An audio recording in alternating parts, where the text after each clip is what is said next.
오늘 다윗은 이 시글락이라는 지역의 작은 성의 성주, 영주로서 살고 있었습니다. 아직은 이스라엘의 왕이 되기 전이며 또 그의 인생이 여러 가지 우여곡절 끝에 어쩔 수 없이 블레셋 왕 밑에서 소위 말하는 이제 얹혀 사는 그런 신세가 돼서 블레셋 땅의 시글락이라는 곳에서 작은 이 도시를, 이 성을 지키는 성주로서 자기 가족들과 부하들과 함께 지내고 있었습니다. 근데 잠시 다윗이 부하들과 함께 자리를 비운 사이에 아말렉 군대가 쳐들어와서는 약탈을 해간 거예요. 재물을 다 뺏어가고 거기 있는 주민들을 다 포로로 데려간 것입니다. 그 주민들은 다른 사람들이 아니라 바로 다윗의 가족들이고 자기를 따르던 부하들의 가족들이었어요. 그러니 얼마나 황망하겠습니까? 심지어는 부하들도 너무너무 억울하고 힘드니까 어떻게 해요? 모든 원망을 다윗에게 다 하는 거예요. 우리가 지도자를 잘못 만나서 이렇게 됐다. 그리고 어떻게 해요? 그를 죽이려고 하는 그 순간 하나님께서 그에게 힘을 주시고 그 힘으로 극복한다는 이야기예요. 다윗은 오랜 시간 인생의 위기에 단련되어 있었던 사람입니다. 그는 골리앗을 이긴 후 인생의 우여곡절이 많았어요. 차라리 골리앗을 이기지 않았다면, 그곳에 없었다면 그냥 이세의 평범한 아들이 돼서 그냥 농사꾼집 막내 아들로서 그냥 평범하게 양이나 키우면서 그냥 살다가 뭐 장가 가서 끝날 인생인데, 하나님이 기름을 부으셔가지고 또 하나님께서 이스라엘의 왕으로 삼겠다고 선포하시고 그때부터 그의 인생 가운데는 별의별 우여곡절이 많았습니다. 어쩌면 지금 이 힘든 일을 겪었던 이 시간은 그 우여곡절이 계속 쌓여 있었던 시간이라는 거예요. 사울 왕에게 미움받고 쫓겨다니고 도망다니다 갈 데가 없어서 어쩔 수 없이 자신이 쓰러뜨렸던 이 골리앗이 속한 이 블레셋 왕 밑에 와서 무릎 꿇고 나 좀 살려주십시오. 그리고 그의 밑에서 더부살이를 하고 있는 그는 어쩌면 자기 인생의 가장 낮은 곳에서 가장 힘든 시간을 보내고 있었는데, 그 시간에 하필이면 더 힘든 일이 터진 거예요. 그게 뭐예요? 자기 자녀들이나 가족들이 다 노예로 포로로 끌려가 버린 것입니다. 전 재산을 다 약탈당한 거예요. 심지어는 자기가 따르고 믿던 부하들까지 피해를 보니까 부하들마저 자기 곁을 떠나게 되는 이 힘든 상황 가운데 있을 때, 왜 우리 인생에는 모든 일이 안 좋은 일은 한꺼번에 일어나는지 모르겠어요. 그렇죠?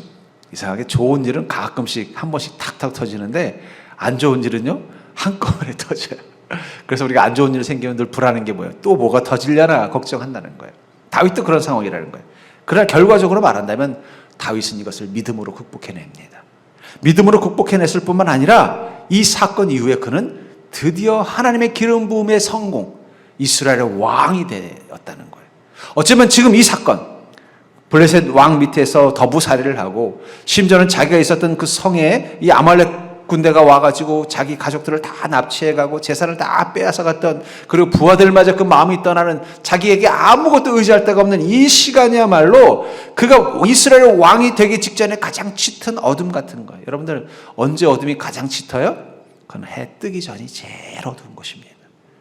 다윗이 그 짙은 어둠을 통과하고 나자 그때서야 하나님은 여명 이스라엘 왕이 되는 그 길과 문을 열어주시더라는 거예요. 만약에 다윗이 이 위기를 믿음으로 이겨내지 못했다면 어쩌면 그는 이스라엘의 왕이 되지 못했을 것입니다. 그런데 중요한 건 그는 이것을 믿음의 힘으로 이 상황마저도 극복했다는 거예요. 한번 생각해 보세요. 여러분들에게 어려운 일이 생기는데 계속 사업도 안 되고 일이 자꾸 꼬여가고 힘든 일들이 많은데 갑자기 건강까지 그냥 덜컥 나빠지고 자식들도 다 하나같이 막 부모를 원망하면요 살맛 안 날 거예요. 그렇죠? 병원에 갔더니 아이고 어떻게 사셨길래 이렇게 몸이 만신창이가 됐어요. 그런 얘기 듣고 집에 왔더니 내가 부모님 잘못 만나가지고 내 인생이 이렇다고 부모가 원망하고 있으면요 정말 살맛 안 날 거예요. 다윗이 그런 심정이라는 거예요. 근데 그때 다윗을 다시 일어나게 해준 힘이 뭐라는 거예요? 믿음의 힘이라는 거예요. 오늘 본문은 그것을 뭐라고 말하냐면 여호와를 힘입고 용기를 얻었더라. 여러분, 믿음에는, 우리 믿음 속에는 하나님의 음성이 있습니다. 왜 우리가 믿음이 중요한가? 믿음을 가진 자에게만 성령님의 음성이 들리기 때문이에요. 우리가 믿음을 가지고 있으면 그 믿음 속에서 마치 믿음이 스피커가 되어서, 마치 핸드폰의 그 스피커폰처럼 되어서 성령님의 음성이 우리 안에 들려지기 시작하는 거예요.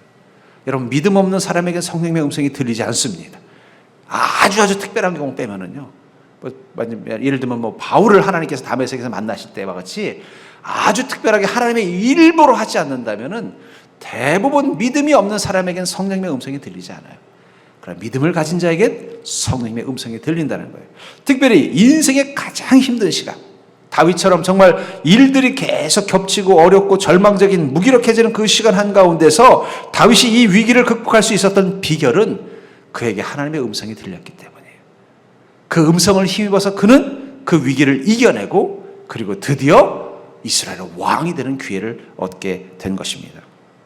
그렇다면 우리가 힘든 인생의 고갯길 위에서 그 믿음 가운데 들리는 성령님의 음성은 어떤 음성일까요?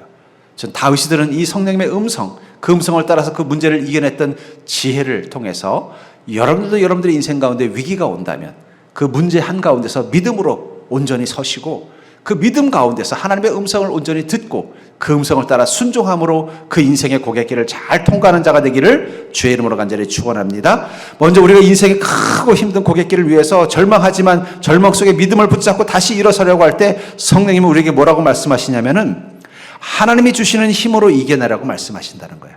야, 너 네 힘으로 이 고개 넘으려고 하지 마. 내가 주는 힘 가지고 넘어라 라고 말씀하신다는 것입니다. 6절을 보시면 백성들이 자네들 때문에 마음이 슬퍼서 다녀를 돌로 치자 하니 다윗이 크게 다급하였으나 그의 하나님 여호와를 힘입고 용기를 얻었더라. 그가 얼마나 힘들었으면 크게 다급했다라고 말하겠어요. 아까도 말한 것은 다윗의 절망의 원인은 무엇입니까? 아말렉의 기습으로 말미암아 약탈을 당하고 가족들까지 다 납치를 당하고 심지어는 부하들마저 자기를 배신했어요. 이제 의지할 게 아무것도 없는 상황인 것입니다. 너무 힘들었으면 얼마나 힘들었으면 크게 다급이라는 단어를 썼겠습니까? 멘붕이 온 거예요. 멘붕. 우리 단어로 말하면 멘붕.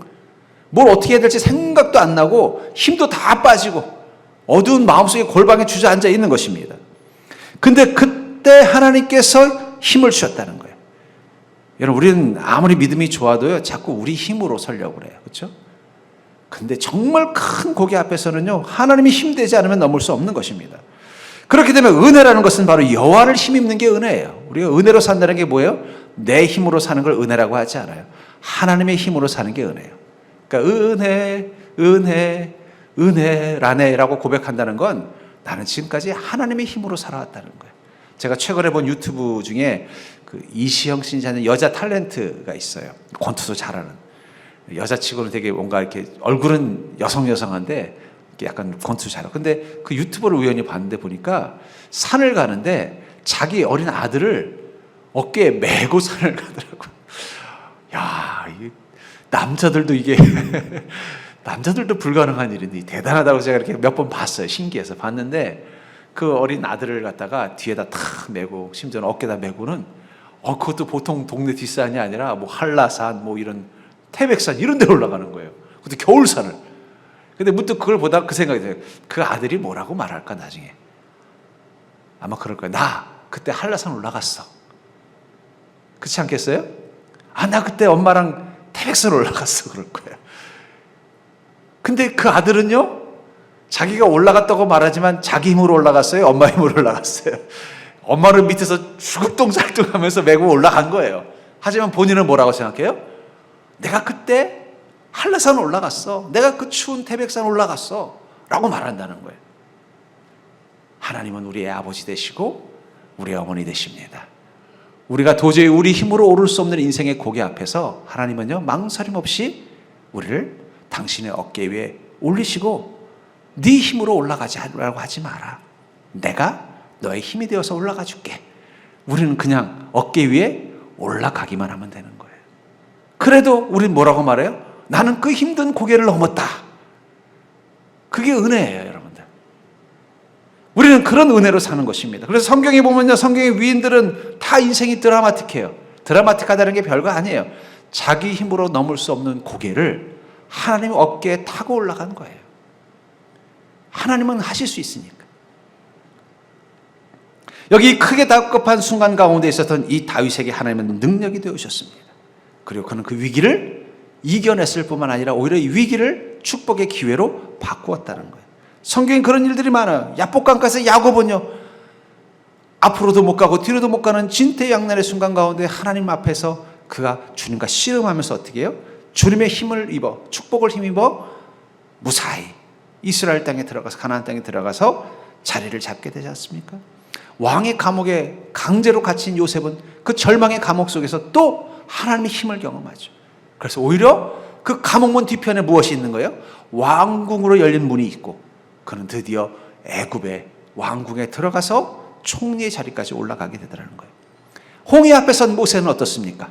앞에는 홍해, 뒤에는 애굽의 군대, 이 진퇴양난의 순간 가운데서 다시 하나님은 그의 힘이 되어져서 홍해를 가르고 지나가게 만들어 주시더라는 거예요. 그러니까 여러분들, 우리는 인생의 고개를 보고 걱정할 필요가 없어요. 예. 그 아이는 그걸 아니까 엄마랑 처음에는 손잡고 걸어가요. 가다가 좀 힘들면 딱 그래요. 엄마 힘들어. 예. 그러면 그때부터 그 엄마는 아기를 어깨에 탁 안고 그 산을 오르는 거예요. 우린 주님께 맡기면 되는 거예요. 맡기는 게 그렇게 어렵습니까? 여러분, 주님께 너무 맡긴다고 미안해하지 마시기 바랍니다. 육신의 엄마는 힘들지만 하나님은 하나도 안 힘들어요. 하나님의 인생의 고개가 아니에요.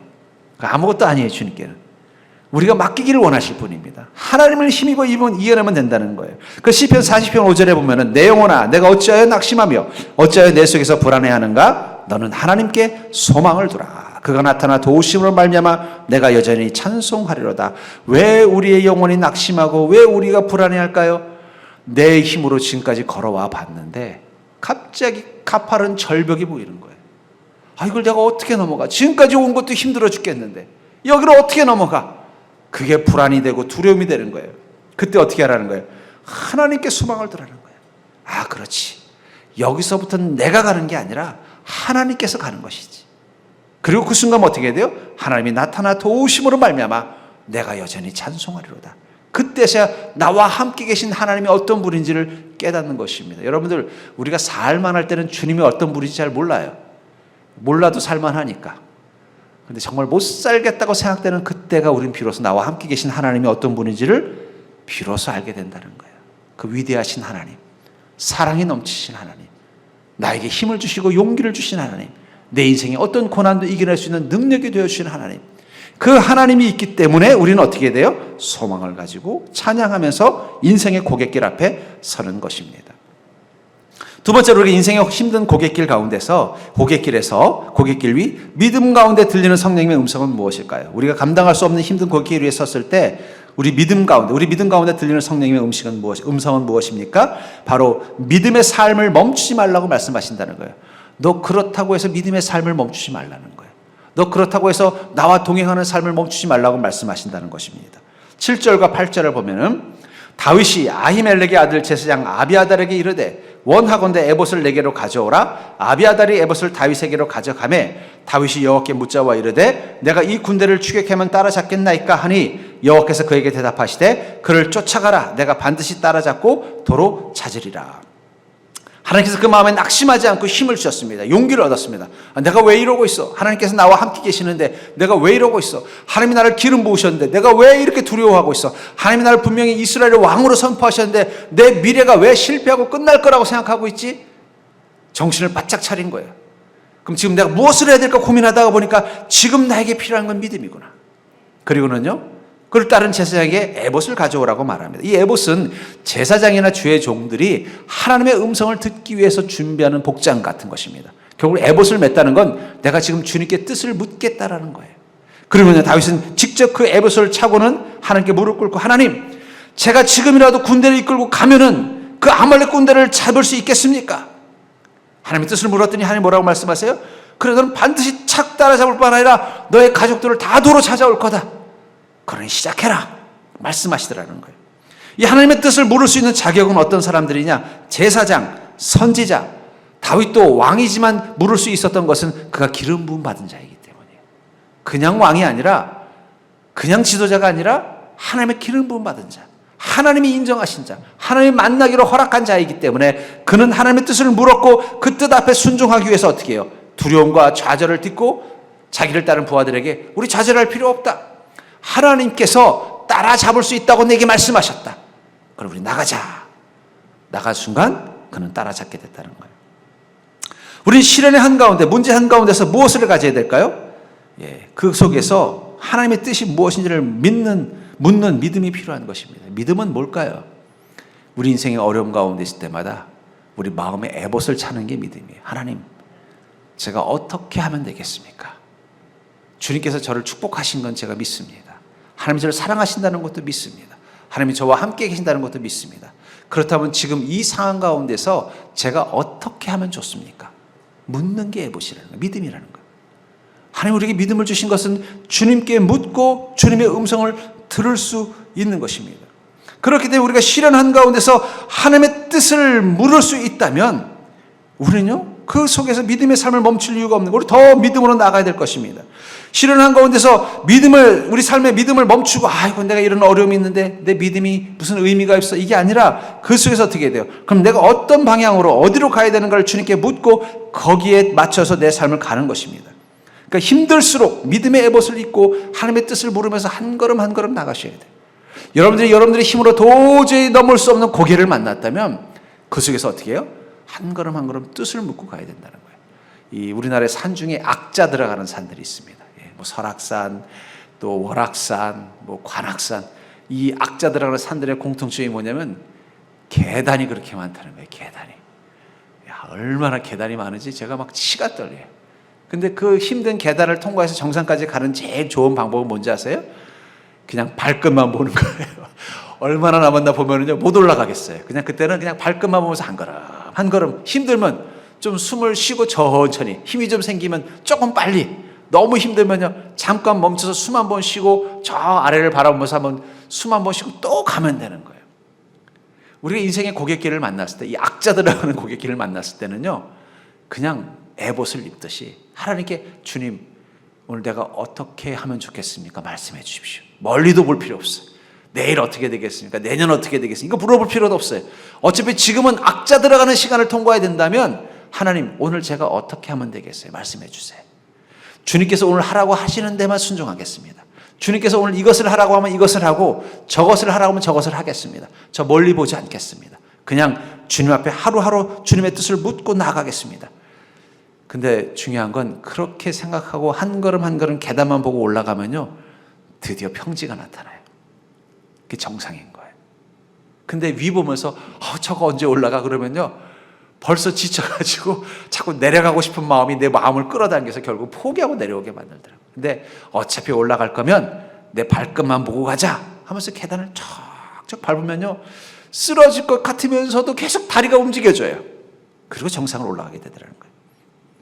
디모데후서 4장 7절에 보면은 나의 선한 싸움을 싸우고 나의 달려갈 길을 마치고 믿음을 지켰으니, 여러분 믿음을 지킨다는 것, 그것은 우리 인생에 정말 싸우듯 치열한 시간도 통과해야 되고 또 달리듯이 정말 최선을 다해서 막 나가야 될 때도 있다는 거예요. 그때 어떻게 해야 하는 거예요? 믿음을 지키는 지혜가 필요하다는 것입니다. 그건 다른 게 아니에요. 믿음의 삶을 멈추지 않는 것입니다. 힘들 때일수록 내 믿음의 걸음을 멈추지 마십시오. 주님의 뜻을 묻고 주님의 인도하심에 맡기고 나아가겠다는 생각으로 나아가십시오. 힘들수록 생각을 많이 하실 필요 없어요. 힘들 때 생각 많이 하면요 나쁜 생각만 떠오르게 돼 있어요. 어려울 때 생각하면요 자꾸 부정적인 생각만 나오는 거예요. 힘들 때는 생각하는 게 아니라 믿는 것입니다. 하나님이 나를 지키시리라. 그리고 듣는 거예요. 하나님 어떻게 하시면 좋겠습니까? 오늘 새벽에 말씀 들었더니 목사님이 그 음성 듣고 나니까 오늘 이렇게 하라는 뜻인가 보다. 순종하고 그냥 가시면 되는 거예요. 고민하지 마세요. 세 번째로 힘든 고갯길 위에서 믿음 가운데 들리는 성령님의 음성은 바로 이 시간을 성장의 계기로 삼으라고 말씀하신다는 거예요. 너 힘들다고만 말하지 말고 이 힘든 걸 이겨낼 수 있는 능력을 가진 자로 성장하라고 주님 말씀하신다는 것입니다. 26절을 보시면 다윗이 시글락에 이르러 전리품을 그의 친구 유다 장로들에게 보내어 이르되 보라 여호와의 원수에게서 탈취한 것을 너에게 선사하노라. 드디어 다윗이 이 아말렉 군대를 무사히 쫓아갔어요. 그리고는 그들이 방심하고 있는 사이에 기습을 해서 그들을 다 죽이고 그들의 전리품과 잡혀간 포로들을 다 데려왔는데 보니까 자기네 집 식구들만 있는 게 아니더라고요. 이 아말렉 사람들이 시글락만 한 게 아니라 여기저기 돌아다니면서 사방에 약탈을 많이 한 거예요. 다윗 심지어는 유다 땅에 있었던 성들도 다 약탈을 해가지고 다 재물을 약탈하고 포로들을 끌려간. 근데 그 당시 때는 뭐냐면 약탈한 걸 되찾아오면 자기게 되는 겁니다. 그 당시 때 전쟁의 룰이 뭐냐면 누가 약탈해 갔는데 그 사람을 쫓아내고 잡았잖아요. 그럼 그 사람이 가지고 있는 건 다 누구 거 되냐면은 그 싸워서 이긴 사람 거예요. 그래서 그 옛날에 아브라함이 다섯 사해 오 연합과 싸울 때 아브라함이 동원이 돼서 자기 조카 롯이 이 포로로 끌려갔을 때 그 싸우러 갑니다. 가서는 승리했어요. 그때 전리품을 다 가지고 왔더니 그 소돔 왕이 그러면은 재물은 당신이 가져가시고 우리 포로로 끌려간 우리 시민들만 돌려달라고 하는 요청하는 게 있습니다. 그게 룰이기 때문에 시민도 안 돌려줄 수 있는 거예요. 그럼 우리 노예로 삼겠다면 삼는 거예요. 근데 어떻게 하세요? 아브라함은 다 돌려줍니다. 그러니까 다윗이 막상 가서 이 아말렉 군대를 공격하고 보니까 거기 자기네 식구들만 있는 게 아니라 막 사방에서 포로로 끌려온 사람들이 많은 거예요. 그 사람들 다 데려다가 뭘 만드는 거예요? 자기네 백성이나 노예로 만들고 군대로 만들 수 있는 거예요. 재물도 보니까 자기네 집에서 가져간 재물보다 더 많은 재물을 가져온 거예요. 갑자기 다윗이 부자가 되어버렸어요. 네. 그리고는 그걸 가지고 와서는 또 어떻게 해요? 전리품을 또 나눴을 뿐만 아니라 또 거기 보니까는 그 다윗이 유다족이잖아요. 유다에서도 약탈해온 것들이 있는 거예요. 그래서 유다 장로들한테 연락해서 우리가 그 아말렉 군대를 잡았다. 당신에게서 빼앗아간 이 재물과 포로들을 돌려줄 테니까 잘 그들을 잘 대해줘라. 이 말을 듣고 나니까 유다 장로들이 더욱더 다윗을 어떻게 되겠어요? 믿겠죠. 아마 그 전까지는 분명히 그랬을 거예요. 그 다윗이 블레셋에 투항을 했다는데 변절자가 된 거야? 그럼 이제 더 이상 이스라엘의 친구가 아니라 원수네? 그러니까 아무리 같은 유다족이라도 분명히 유다의 장로들은 마음이 흔들렸을 거예요. 근데 이 일 읽고 나니까 그렇지. 다윗은 우리 편이었지. 그것이 나중에 다윗이 이제 사울이 죽고 이스라엘의 왕이 될 때 아마 유다의 장로들이 그때 은혜를 받았으니까 더 열심히 도와서 다윗이 왕으로 세워지는데 힘이 됐을 것입니다. 그 출발이 뭐라는 거예요? 결국은 이 아말렉에게 그 재물과 가족을 다 빼앗기는 이 비극적인 사건이 시작이라는 거예요. 그것을 이겨내고 나자 성장이 됐다는 거예요. 여러분, 우리 그리스도인들은요 좀 통 크게 살아야 됩니다. 제가 금요일 때도 그랬죠. 우리 옆 사람 보고 이렇게 말까요? 우리는 그리스도인이니 통 크게 삽시다. 그럼 통 크게 산다는 게 뭘까요? 절 따라볼까요? 통 크게 산다는 건 당당하게 사는 것이고 담대하게 사는 것이고 담담하게 사는 것이다. 여러분, 우리가 어떤 상황이라도 당당하십시오. 왜요? 우리는 여호와를 힘입어 사는 자이기 때문에. 다윗이 골리앗 앞에서 어떻게 당당할 수 있었어요? 나는 여호와 이름으로 나간다. 담대하게 사셔야 된다. 여러분, 어떤 적을 만나든 어떤 문제를 만나도 겁먹을 필요 없습니다. 그리스도인들은요 호랑이를 만나도 두려워할 필요 없어요. 하나님이 은혜를 베푸시면요 호랑이도 여러분들 해치지 못합니다. 성경에 나오잖아요. 누구요? 다니엘. 사자들이 다니엘을 못 건드리잖아요. 우린 담대해야 돼요. 인생의 파도 앞에서 담담하셔야 돼요. 여러분, 제가 이렇게 항구의 이 어부들을 보면요 큰 파도가 치는데도 담담하게 배를 끌고 나가는 걸 보면서 저 사람은 저 두려움을 이길 수 있는 힘이 있기 때문에 저 파도 가운데도 배를 끌고 와서 고기를 잡는구나. 그 파도가 두려운 사람이 어떻게 배를 끌고 고기를 잡으러 가겠어요? 우리 인생의 파도 겁낼 필요 없어. 담담하게 그래 이거 아무것도 아니야. 주님이 꾸짖으면 다 잠잠해질 것들이야. 이것들이 날 쓰러뜨리지 못해 하면서 자기가 하던 그 믿음의 일상대로 하루하루 살아가는 거. 그게 담담이라는 거예요. 그러니까 우리 그리스도는 통 크게 살아야 돼. 왜냐하면 로마서 8장 28절에 보니까 우리가 알거니와 하나님을 사랑하는 자 곧 그의 뜻대로 부르심을 입은 자들에게는 모든 것이 합력하여 선을 이루느니라. 우리는 알고 있다는 거예요. 나는 보았다는 것입니다. 어떤 걸요? 하나님을 사랑하는 자. 전 여러분들이 하나님을 사랑하는 자인 줄 믿습니다. 혹시 하나님 안 사랑하시는 분? 다 사랑하시는군요. 우리는 그의 뜻대로 부르심을 받은 자라는 것입니다. 혹시 여러분들 중에 주님이 안 불렀는데 이 자리에 오신 분 계십니까? 한번 손 들어 보십시오. 그렇다면 여러분들 다 주님이 부르신 자들입니다. 그렇다면은 우리 인생 가운데 모든 게 합력해서 선을 이루실 것입니다. 바울이 말하잖아요. 나는 알고 있다. 나는 내 인생 가운데서 하나님을 사랑하는 자, 하나님의 뜻대로 부르심을 입은 자들은 모든 게 합력해서 선을 이루는 것을 나는 알고 있다고 말하고 있잖아요. 바울 목사님이 아는 것. 그것들을 여러분들도 알고 사는 자가 되기를 주의 이름으로 축원합니다. 여러분들이 힘든 문제를 만날 때마다 나는 알고 있어. 하나님이 나를 사랑하고 나는 주님의 뜻대로 부르심을 입었다면 이 모든 것이 합력해서 선을 이룰 것이야. 이것을 알기 때문에 어떻게 된다는 거예요? 당당하게, 담대하게, 담담하게 살아갈 수 있다는 거예요. 심지어는요, 시편 119편 71편에 고난당하는 것이 내게 유익이라 이로 말미암아 내가 주의 율례들을 배우게 되었나이다. 심지어는 고난당하는 것도 나한테 유익이라고 말할 수 있는 자라는 거예요. 왜냐하면 이것들로 말미암아 내가 주님의 율례를 배우는 믿음의 성숙이 이루어진다는 거예요. 그리스도인들은 고난까지도 어떻게 돼요? 유익이라고 생각하는 자들이에요. 얼마나 대단한 사람들입니까? 고난까지도 유익이라고 생각한다니. 왜냐하면 무엇을 보는 거예요? 그걸 통해 나는 성장할 거라는 거예요. 여러분, 믿음은 평지에서 이루어지는 게 아니라 고갯길에서 이루어지는 것입니다. 믿음은 잔잔한 호수에서 커지는 게 아니라 험한 파도가 치는 바다 위에서 크는 것입니다. 그걸 우리는 알기 때문에 고난마저도 어떻게 해요? 나에게 유익이다. 우리가 그런 말 있잖아요. 아프니까 청춘이다. 그런데 왜 아프니까 청춘일까? 청춘은 아픈 것도 소화할 능력이 있기 때문입니다. 제가 나이 먹어보니까 20대와 50대의 차이가 뭐냐면 제일 큰 차이점이 소화력이에요. 전에는 밤에도 아내랑 야, 좀 출출하지? 그러면 라면 끓여 먹어도 다음날 탁 일어나서 아침 먹었는데, 출출하자고 라면 먹으면 밤새도록 속이 부대껴가지고 계속 후회하고 왜 괜히 먹어가지고 라면을 먹으면서도 막 떨어. 이걸 먹으면 또 후회할 텐데 하면서 먹어요. 왜 아프니까 청춘이냐? 아픔도 소화할 능력이 있기 때문에 청춘인 거예요. 여러분, 그리스도인들은 영원히 청춘입니다. 인생의 아픔과 고난마저도 소화시킬 능력을 가지고 있다는 거예요. 나를 성장시키는 능력, 내 인생을 바꿀 수 있는 능력, 내가 그걸 감당할 능력을 주님이 믿음 가운데 주셨기 때문에 그 믿음의 소화력이 있기 때문에 우리는 인생의 고난마저도 유익이라고 말할 수 있다는 거예요. 믿음이 성장하고 우리 인생을 도약시킬 수 있는 기회로 삼는 거예요. 왜 하나님이 괜히 다윗을 이렇게 높이셨느냐? 그에겐 그런 마음의 믿음, 그런 믿음의 능력이 있었다는 거예요. 그거는 그가 고난을 보면은, 야, 이 사람은 하나님이 사랑할 수밖에 없구나. 평범한 아무 문제 없는 일상에서 다윗의 정말 믿음을 보는 게 아니라 그 고난 가운데 있는 그의 모습을 보니까 그를 하나님께서 사랑하실 수밖에 없구나라는 걸 깨닫게 만들 수밖에 없다는 거예요. 저는 이 고난을 경험한 성경 속의 그리스도인들, 대부분의 모든 믿음의 위인들은 다 고난을 겪었습니다. 다 자기 인생에 흉터들이 있어요. 총상이 있다는 거예요. 그들에게 당신은 그 고난을 경험한 그것을 생각하면서 만약에 하나님께서 이 고난을 주지 않았으면 더 좋았을 것 같습니까? 어떻을 것 같습니까? 라고 물어본다면 그들은 이구동성으로 이렇게 말할 것 같아요. 당신의 위기를 낭비하지 마십시오. 당신의 위기를 낭비하지 마십시오.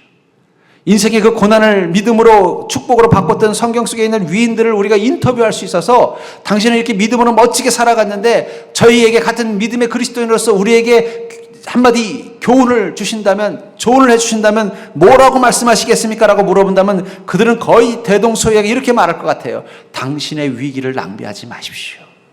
이 위기야말로 당신이 더 큰 믿음, 더 큰 축복을 누릴 수 있는 기회가 될 것입니다. 그러므로 사랑하는 성도님들, 우리가 정말 힘들 때 여러분들의 믿음을 칼집에서 뽑으십시오. 정말 너무너무 힘들어서 죽을 것 같이 느껴질 때 다윗처럼 이제는 믿음을 꺼내서 그 믿음의 힘이 얼마나 위대하고 날카로운지를 여러분들의 삶과 문제 가운데서 보여주십시오. 하나님 주신 믿음은 그렇게 약한 게 아닙니다. 하나님이 여러분들에게 주신 그 믿음은 그렇게 무딘 것이 아닙니다. 그 믿음은 고난을 만날수록, 어려운 일을 겪을수록, 문제가 클수록 더 강력해지는 능력을 가지고 있습니다. 이미 여러분들에게 그 믿음이 있음을 깨닫고 그 믿음의 능력을 사용하며 사는 인생이 되기를 주의 이름으로 간절히 축원합니다.